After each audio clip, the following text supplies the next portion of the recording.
кімге берді? Маған бермеді мысалы. Біз екеуміз бердік, сен деген 34 жасында 35-ке туғанда. Сол кезде бердік қой соны. Мама бермеген шығар, сен берген шығарсың. Мама Антурс берген мен. Оны мама алды.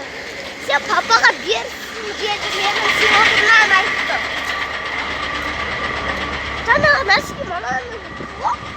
Просто мен сыйлық берген жақсы беремін да, сосын мен бермей қалдым. Мамаға береміз ба, сонымен бермейміз ба?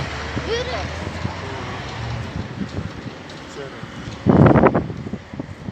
Ей, брат, мамаға сыйлық алып береміз. Мен сыйлығым болады просто. Духин сыйлығын, духиенге көп ұнатпаймын. Неге? Только гүлі ғана. Ол мамаға қатты ұнайтын шығар.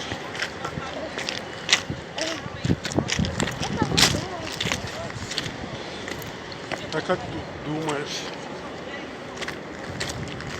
А что ты хочешь сказать? Маху, сендер только 2 мың ба, 1 мың ба, соны жартас. Аны күштенді капелкімде бар ғой, а? Сода 300 мың ба, 400 мың привалема, 300 мың привалема, сон чаға жетті.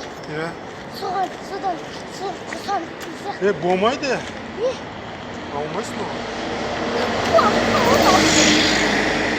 Мамаға ала бересің сен? Бәрі мамаға ала бересің.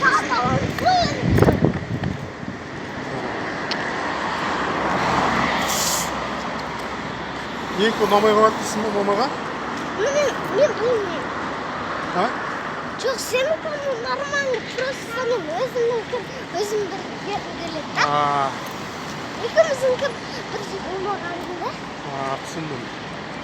Тағы да братик болған аласайық. А? Тағы да братик болған аласайық. Братик? Не дейсің? Братик болған аласайық. О не, братик? Себебі ше? Тағы да сондай ма? Иә. Екеу болмаса бұл.